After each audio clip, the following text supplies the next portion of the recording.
काल आणि परवाच्या अतिवृष्टी संबंध जिल्हाभर झाली। त्यात परळी तालुक्याचं फार मोठं नुकसान या ठिकाणी झालेलं आहे।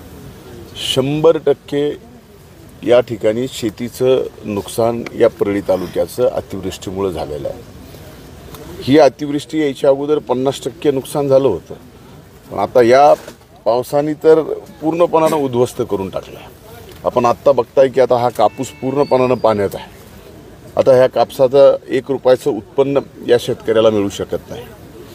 म्हणून आता शासनाला विनंती केल्यानंतर काल आदरणीय अजितदादांना विनंती केल्यानंतर कलेक्टरांनीच या ठिकाणी या अतिवृष्टीच्या संदर्भामध्ये सर्व तहसीलदारांना सांगितलं की सरसकट सर्व क्षेत्र हे अतिवृष्टी खाली आपण घ्या।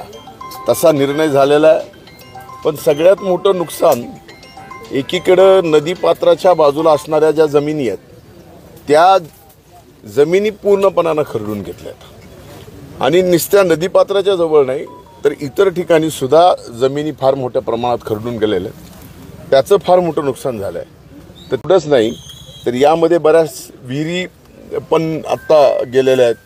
फार मोठं नुकसान शेतकऱ्यांचं झालं आहे।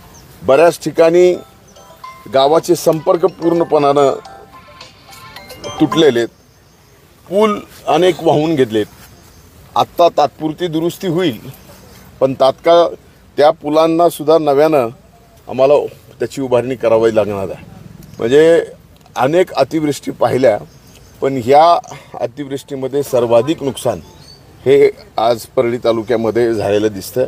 बीड जिल्ह्यामध्ये सुद्धा अनेक ठिकाणी फार मोठ्या प्रमाणामध्ये नुकसान झालेलं आहे। साहेब काय सांगाल, जे मुंडे साहेबांचं स्वप्न परळी बीडच्या रेल्वेचं उद्या मुख्यमंत्री उपमुख्यमंत्री येतात त्यांच्यात उद्घाटन होणार आहे, काय सांगाल? नाही, मी खरं तर मी बीड तसं पाहिलं तर परळी बीड नगर या रेल्वेचं पहिल्या टप्प्यातलं बीड ते नगरचं उद्या उद्घाटन होणार आहे आणि आदरणीय मुख्यमंत्री, आदरणीय उपमुख्यमंत्री आणि मान्यवर नेते सुद्धा येणार आहेत। त्यामध्ये पंकजाताई आहेत।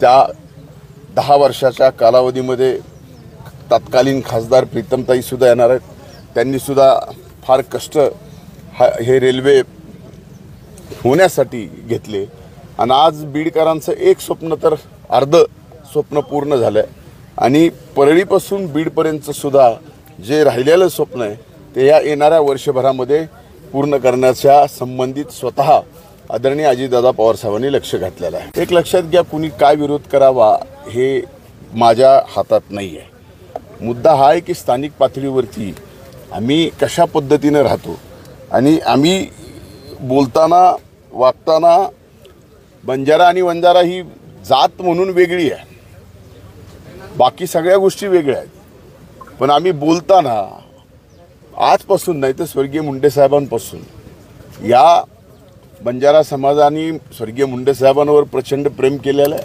आणि त्या परिस्थितीत मी ते बोललेलो आहे। त्या बोलण्याचा कुणी काय अर्थ घ्यावा आणि अर्थ घेणारे आणि घोषणा देणारे सुद्धा कोण होते हे सुद्धा आता सोशल मीडियावरती बऱ्यापैकी बाहेर आलेलं आहे।